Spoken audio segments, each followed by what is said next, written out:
Auditrices et auditeurs, bienvenue à ce 6e numéro de Lolakaya Ouele, un podcast de Bouteli et du groupe d'études sur le Congo GEC, réalisé dans le cadre du projet Utafitia Amani. Au micro, Agenonga Schobert, chercheur principal pour les Ouele. J'ai le plaisir de recevoir pour vous Maître Jean-Luc Zangazio, défenseur judiciaire près le tribunal de grande instance du Ouele, ancien directeur du cabinet du ministre provincial des affaires foncières du Ouele et enseignant-chercheur à la faculté de droit de l'université de l'Ouele, Iniouele, basée à Isiro. Maître Jean-Luc, bonjour. Bonjour, monsieur. Merci pour votre disponibilité à participer à ce 6e numéro de ce podcast qui s'intéresse à la sous-administration de la justice et la sécurité dans les Ouele. Maître Jean-Luc, la province du Ouele est en proie à de violents incidents sécuritaires très récurrents qui appellent à des actions judiciaires. Paradoxalement, l'accès à la justice a souvent posé énormément de difficultés, d'autant plus que certains territoires du Ouele sont dépourvus de cours et tribunaux. Or, la législation congolaise a prévu l'implantation de cours et tribunaux jusque dans tous les territoires congolais pour faciliter le rapprochement entre la justice et les justiciables. Maître Jean-Luc, pouvez-vous nous faire un état des lieux du fonctionnement des cours et tribunaux dans la province du Ouele?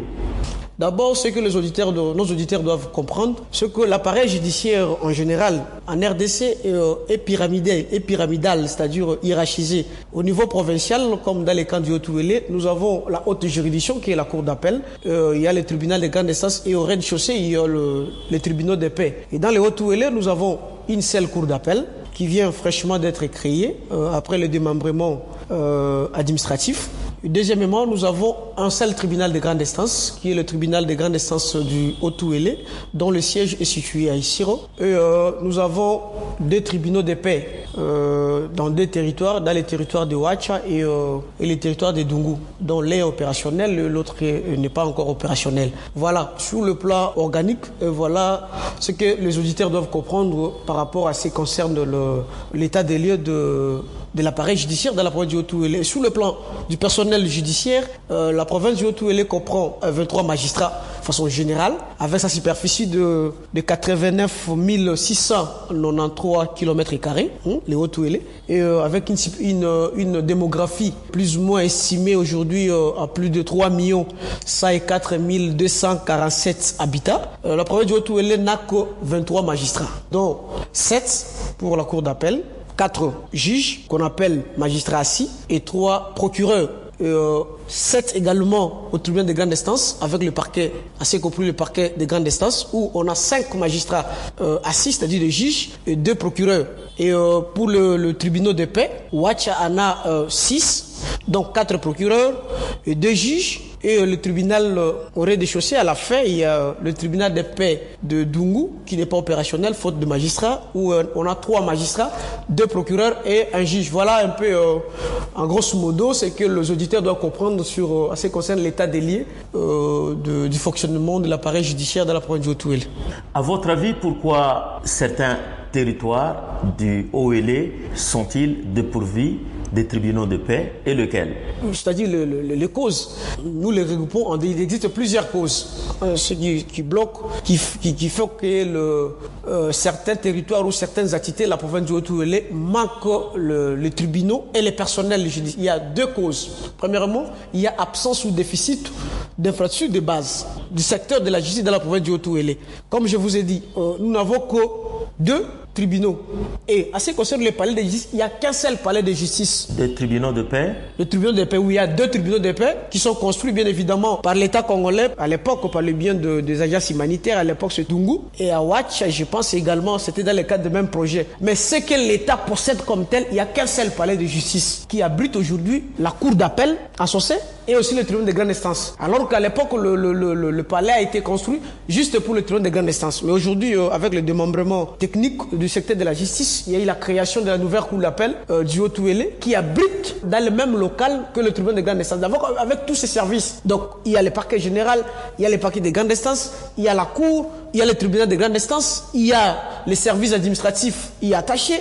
Voilà la situation sur ce qui cause un réel problème par rapport à l'infrastructure de base. Et dans les tripets, à ce qui concerne les tripets, les autres territoires manquent le tribunal de paix parce qu'il n'y a pas d'infrastructure, il n'y a pas de tribunaux qui sont construits, il n'y a pas de salle d'audience, il n'y a pas de palais, il n'y a pas de ce qu'on appelle les résidences officielles des magistrats. Alors, quels sont exactement ces territoires qui manquent les tribunaux de paix? Il y a notamment sur les 6 territoires, si nous enlevons le territoire de Dungu et Faraj, il nous reste le territoire de Rungu, il y a le territoire de Wamba, il y a le territoire de Nyangara et enfin le territoire de Faraj. Voilà, ce sont les 4 territoires qui manquent les infrastructures de base, manquent les tribunaux de paix qui sont, on doit le préciser pour l'intérêt de nos auditeurs, sont déjà créés. Il y a un décret qui a créé ces tribunaux. Donc sur le plan formel, ces tribunaux existent mais qui ne sont pas opérationnels. Ils ne sont pas installés, ils ne sont pas rendus opérationnels pour ces 2 problèmes. Personnel, il n'y a pas de personnel des magistrats de carrière qui y sont affectés, ou ils sont affectés mais il n'y a pas d'infrastructure, il n'y a pas de cadre pour pouvoir leur permettre de travailler. Et quelles sont les compétences d'un tribunal de paix par rapport à d'autres cours et tribunaux congolais? Pour bien répondre à cette question, il nous faut, pour l'intérêt pédagogique, surtout à nos auditeurs, il nous faut rappeler cette petite notion du droit judiciaire, comment l'appareil judiciaire congolais est organisé. C'est-à-dire l'appareil judiciaire congolais est organisé en 3 ordres. Il y a l'ordre administratif qui est coiffé par le Conseil d'État, il y a l'ordre constitutionnel qui ne comprend qu'une seule juridiction qui est la Cour constitutionnelle, et enfin il y a l'ordre judiciaire où nous sommes, qui est coiffé par la Cour de cassation. Toutes ces hautes juridictions sont situées à Kinshasa et les autres sont situées à province. Il y a la Cour d'appel, il y a le tribunal de grande instance et enfin il y a le tribunal de paix. En matière de compétences, pour répondre maintenant avec précision à votre question, le tribunal de paix au regard de la loi organique de 2013 portant organisation et fonctionnement, compétences et fonctionnement des tribunaux de l'ordre judiciaire, le tribunal de paix regorge 2 compétences principales ou essentielles. D'un côté, il y a la compétence pénale, de l'autre côté, il y a la compétence civile. En matière pénale, ces tribunaux sont compétents pour juger des infractions ou des actes qualifiés d'infractions punissables de moins de 5 ans. Voilà le principe. Et d'autres compétences spécifiques en matière pénale, par exemple en matière de la déviance, vagabondage, mendicité, les tribunaux de paix sont aussi compétents au regard de la loi organique sous-vantée. Il y a également la compétence en matière de la régularité et la légalité des détentions préventives ou provisoires. Lorsque le dossier est en instruction préparatoire au parquet, c'est le juge de paix qui est compétent pour juger si le procureur qui instruit le dossier respecte les droits fondamentaux, respecte les droits inhérents à la personne poursuivie qu'on appelle inculpée, parce que le dossier est en instruction préparatoire, c'est pas qu'on fixe devant les juges. Voilà, ce sont là les compétences de tribunaux de paix en matière pénale. Et en matière civile, en principe, selon la même loi organique que nous avons rappelée, Soupra, le tribunal de paix ont pour compétence de juger ou de connaître les litiges qui opposent les particuliers qui sont estimés à plus ou moins 2 500 000 francs. Et puis, autre compétence très, devons rappeler aux auditeurs, c'est aussi une autre compétence spécifique en matière civile, c'est pour le conflit foncier coutumier. C'est le juge de paix qui a compétence. Parce que le tribunal de paix aura remplacé les tribunaux coutumiers qui existaient jusqu'avant la constitution de 2006. C'est le tribunal de paix qui juge aujourd'hui les conflits fonciers qui relèvent de la coutume de chaque entité. Voilà en grosso modo ce que nous pouvons dire par rapport à la compétence. À votre avis, la sous-administration de la justice est la particularité de la seule province du Haut-Uélé ou c'est une réalité qui s'observe sur l'ensemble du territoire national? Non, ce n'est pas la particularité de la province du Haut-Uélé. La sous-administration de la justice, c'est une pathologie, pour emprunter même le concept utilisé par Jethro Kombo, qui a analysé dans son article la question de la sous-administration en public dans le territoire congolais. Lui, il parle de pathologie administrative. Ça touche l'administration d'une façon générale et ce n'est pas une spécificité de la province du Haut-Uélé. Et le secteur de la justice en RDC n'est pas aussi épargné par ces problèmes qui relèvent du secteur administratif congolais. Donc, ce n'est pas, pour répondre directement à votre question, ce n'est pas une particularité. Il y a ces problèmes, même chez nos voisins, ici, la province voisine du Bas-Uélé, connaît le même problème. Nous suivons les informations, la radio Okapi a alerté également dans le cadre de la province de Kasaï, ailleurs, partout ailleurs sur l'étendue du territoire national, excepté des grandes agglomérations. Même à Kinshasa, ça pose problème. Parce que Kinshasa est en côte, mais alors que Kinshasa a une démographie de plus de 8 millions ou 10 millions d'habitants, mais combien de tribunaux? Donc c'est un problème général qui touche l'administration l'administration judiciaire congolaise dans son ensemble. Est-ce que la sous-administration de la justice constitue-t-elle l'une des causes des conflits dans la province du Haut-Uélé? On peut indirectement dire oui dans l'affirmative, parce que si nous restons dans l'optique pénale, ce que nous appelons en droit ratio legis, c'est-à-dire le bien fondé de la mise en place de l'institutionnalisation d'un appareil de justice en matière pénale, sa raison d'être, la philosophie, les valeurs philosophiques qui sont protégées, c'était de pouvoir enlever, supprimer un État ou une société sauvage, où c'est la loi... Anarchique. Oui, anarchique, voilà, anarchique, une société anarchique où c'est la loi... la loi du plus fort prévalait, c'est-à-dire la loi des talions, un pour un, dent pour dent. C'est pourquoi on a socialisé ces forces des particuliers pour rendre plus puissants et sommer ces forces et remettre à l'État qui doit agir au nom et pour le compte des particuliers. Et allez-y comprendre où, dans un rayon géographique bien donné ou dans un territoire quelconque, il y a absence de l'appareil, il y a absence de l'autorité judiciaire. Donc, automatiquement, nous pouvons déduire que cette société rentre dans les cadres de sociétés que vous appelez anarchiques, sociétés sauvages, où l'homme, c'est la force de l'homme qui prévaut. Et puis, allez-y comprendre, il y a c'est pourquoi nous récoltons des cas de justice populaire. Même dans les Haut-Uélé, récemment, les cas le plus récent, c'est les tensions entre la communauté des éleveurs étrangers Mororo avec la communauté locale. Il y a eu tension, il y a eu... Pourquoi? Tout ça, c'est parce que c'était dû à l'absence d'autorité judiciaire proche qui pouvait résoudre les conflits et essayer d'éteindre, même dans l'œuf, les conflits, les tensions là entre les deux communautés. Moi, je pense par là, je peux conclure que l'absence de la sous-administration, comme vous l'avez dit, contribue bien évidemment à l'émergence des conflits ou des tensions entre interpersonnelles et aussi intercommunautaires. Les cours et tribunaux procèdent-ils à la tenue des chambres foraines dans les territoires éloignés pour organiser des procès en souffrance? Est-ce que vous pouvez nous éclairer sur ce qu'on attend par une chambre foraine avant de nous expliquer dans quelle mesure les cours et tribunaux organisent de temps à autre les chambres foraines? Ce qu'ils peuvent comprendre en termes simples de la chambre foraine, qui est un concept assez technique chez nous en droit judiciaire, c'est juste le fait pour un tribunal ou une juridiction civile ou militaire de se déplacer, de quitter son siège ordinaire ou traditionnel pour aller dans un endroit X et tenir une audience publique ou à huis clos selon les cas. Voilà, par exemple, le tribunal de grande instance du Siro, qui a son siège du Haut-Uélé, qui a son siège ordinaire au sein du palais de justice situé sur le boulevard du 30 juin à côté du stade de Kinkole. Le fait pour le tribunal de quitter, même pour aller en la prison centrale d'Issiro à Misa pour rendre certaines audiences, pour rendre justice, pour régler certains problèmes, certains litiges dans la prison, constitue ce que nous appelons en termes techniques la chambre foraine, c'est-à-dire le déplacement du tribunal, le fait pour le tribunal de quitter son siège pour aller dans un endroit X, Y et rendre justice. Voilà. Répondre à la question de savoir est-ce le tribunal, c'est-à-dire les juridictions civiles ou militaires de la province du Haut-Uélé se déplacent-ils ou tel pour rendre justice dans des endroits où il y a absence de l'autorité ou de l'appareil judiciaire? Oui, nous confirmons qu'ils se déplacent tantôt, mais ce déplacement-là est conséquent par rapport aux moyens dont détiennent les animateurs de ces juridictions, surtout l'unique tribunal qui nous reste, c'est le tribunal de grande instance qui fait office de ce tribunal de paix. Parce que la loi de 2013 fait obligation aux juges du tribunal de grande instance de pallier, c'est-à-dire d'aller rendre justice dans des litiges qui relèvent des compétences des tribunaux de paix où il y a absence, c'est-à-dire il y a une opérationnalité de ces tribunaux. Mais ça demande des moyens conséquents, faire déplacer les tribunaux, le juge, les séjours, tout, voilà. Tout ça, ça pose un peu de problème. Ils ne le font pas d'une façon routinière, d'une façon traditionnelle. Ils le font en dents de scie, selon les cas. Lorsqu'il y a certains soutiens, soit du gouvernement provincial, dont le financement arrive à compte-gouttes, ou certains partenaires.